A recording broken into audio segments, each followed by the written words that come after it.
வணக்கம். இன்னைக்கு நம்ம தமிழ் இலக்கணத்தில் புணர்ச்சி வகுப்பை பற்றி பார்க்க இருக்கிறோம். புணர்ச்சியில் பார்த்தீங்கன்னா இது பார்க்குறது இப்போ வகைகள் கிடையாது. புணர்ச்சி எவ்வாறு புணர்ந்துகிறது, எவ்வாறு புணர்ந்து வருகிறது என்பதை பற்றி தெளிவாக பார்க்கிறோம். இப்போ நிலைமொழினா என்ன, வருமொழினா என்ன, அதை ஃபஸ்ட்டு தெரிஞ்சுக்கோங்க. இப்போ தமிழ் தாய் அப்படின்னு வார்த்தை இருக்குன்னா அதில் தமிழ் அப்படின்ற முதல் வார்த்தை நிலைமொழியாக நீங்கள் புரிஞ்சுக்கிறணும். தாய் அப்படின்ற வார்த்தை வருமொழி. இப்படி ரெண்டு வார்த்தை சேரும் போது, இப்போ தமிழ் வாழ்த்து அப்படின்னு சேரும் போது தமிழ் அப்படின்ற முதல் வார்த்தை நிலைமொழி, இரண்டாவதாக வருகின்ற வார்த்தை வருமொழி அப்படின்றத புரிஞ்சுக்கிறோம். இது கரெக்டாக புரிஞ்சா? இப்போ உயிரீற்று புணர்ச்சி அப்படின்னா என்னது? நிலைமொழியின் இறுதி எழுத்து உயிர் எழுத்தாக இருந்தால், எப்படி அந்த முதல் வார்த்தை இருக்குது பார்த்தீங்களா, அதோட கடைசி எழுத்து உயிர் எழுத்தாக இருந்தால் அதை உயிரீற்று புணர்ச்சி என்பார்கள். அந்த உயிரீற்று புணர்ச்சின்னா அதே மீனிங் இருக்குது பாருங்க. உயிரெழுத்து ஈற்றுன என்னது, கடைசி, அதான் இறுதி எழுத்தாக இருந்தால் அதிலே அந்த மீனிங் இருக்கா? அதே மாதிரி தான் மெய்யீற்று புணர்ச்சிக்குமே அதிலே மீனிங் இருக்குது பாருங்க.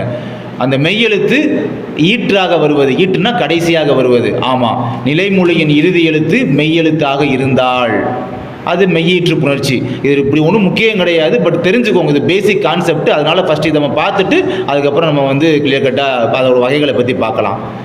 அதே மாதிரி உயிர் முதல் புணர்ச்சி அப்படி தான். உயிர் முதல், மெய் முதல் அப்படின்னு வரும்போதே பார்த்தீங்கன்னா இது வருமொழியோட முதல் எழுத்து உயிர் எழுத்தாக இருக்கிறதால் அது உயிர் முதல்.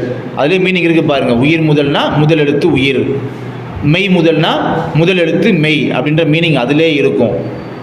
உயிர் முதல், மெய் முதல் அப்படி வரும்போது அது வருமொழி ஞாபகம் வச்சுக்கோங்க. ஈற்றுன்ற வார்த்தை, இந்த உயிர் ஈற்று மெய் ஈற்றுன்னு வந்தால் அது நிலைமொழியோட இறுதி எழுத்து அப்படின்ற மாதிரி ஞாபகம் வச்சுக்கோங்க. இது பேசிக்கான கான்செப்ட். இப்போ நம்ம விஷயத்துக்குள்ளே போகலாம். புணர்ச்சி இரு வகைப்படும். ஒன்று இயல்பு புணர்ச்சி, ரெண்டாவது விகார புணர்ச்சி. இயல்பு புணர்ச்சின்னா என்னது? இயல்பாக புணர்ச்சி பெறது, எந்த ஒரு மாற்றமுமே இல்லாதது. அதாவது நிலைமொழியும் வருமொழியும் சேரும் பொழுது மாற்றமே இல்லாதது. நான் அப்பயே சொல்லிட்டேன், நிலைமொழினா ஒரு வார்த்தை, முதல் வார்த்தை, இரண்டாவது வரக்கூடிய வார்த்தை தான் வருமொழி சொல்லுவோம்.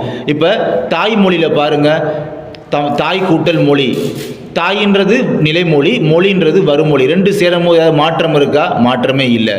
அதே மாதிரி உடல் ஓம்பல், உடல் கூட்டல் ஓம்பல், உடல்ன்றது நிலைமொழி, ஓம்பல் அப்படின்றது வருமொழி.